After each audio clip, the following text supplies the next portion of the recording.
Hello， 大家好，我是不老也是不讲故事不玩套路的20生阿少，今天来到了转口，对，来转口来收一台17年12月上牌的30欧蓝德的加乐版，是加乐是吧？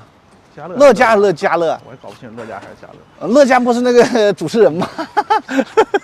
好久没见到老宋了，老粉丝都认识啊。今天特意让老将出马，22年2月28号过来一次户，这是车商。然后3月19号你买的这个车的周转率还算可以啊，库存不到1个月就卖了。我们现在库存半年的车都有啊。当时买多少钱？11万2。现在这玩意新车就是11万，估计没有啥新车了吧？有库存。你这个车的漆水看上去蛮好的，看看里面啊，这是刚洗出来的效果。其实有时候啊，你们卖车的时候把车洗干净了之后呢，哎，车上看上去也是很赏心悦目，砍价呢也不是很好砍啊。来看一下，过时百千万，2万5千。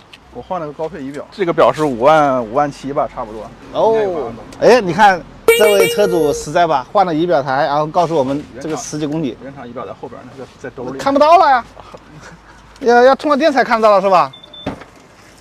哎呦，哇，这改的。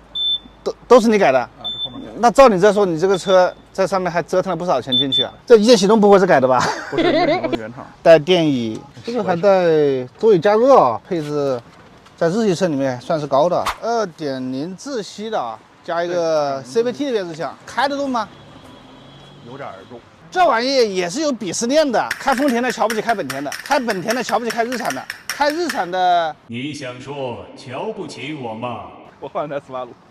已经买了吗？买了。现在都去搞电车了，你还去搞？我不喜欢电车，无所谓，我上下班近嘛，我主要是出去玩。换那个斯巴鲁，没有把这个车开过去搞个置换啥的吗？没想过要置换，主要是。然后这个车你卖了，好像也可以拿到湖北省政府的一个，那是报废补贴吧？有一个购车补贴，好像是个4000吧。这羊毛不薅白不薅啊！你那个斯巴鲁是2.5，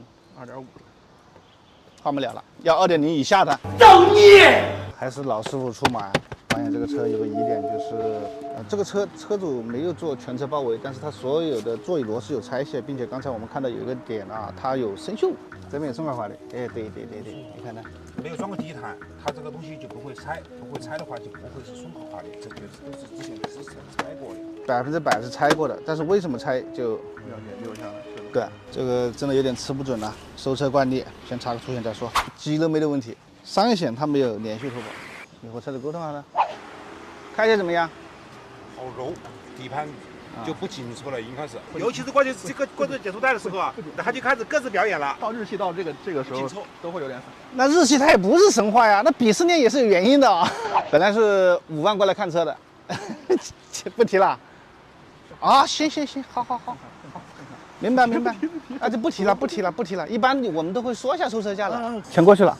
今天就顺利的拿下这台17年12月份上牌的欧蓝德，是一个7座版本的，配置还蛮高的啊。本来来的时候是说的是5万块钱过来看车的，结果呢，经过我们独眼的宋师傅过来看，这个车可能有一定的涉水嫌疑啊，要不就是天窗啊，或者说其他地方漏了水，有一点点小的锈迹，然后呢，价格呢就小刀了一点啊。目前这个车的状态呢，我还是看上去蛮喜欢的，漆水特别亮啊。车主呢给我们之前也洗过了，下次记得卖车的时候把车洗干净了，价钱呢也好说一点啊。车到手洗啊，不用洗了，开卖了啊。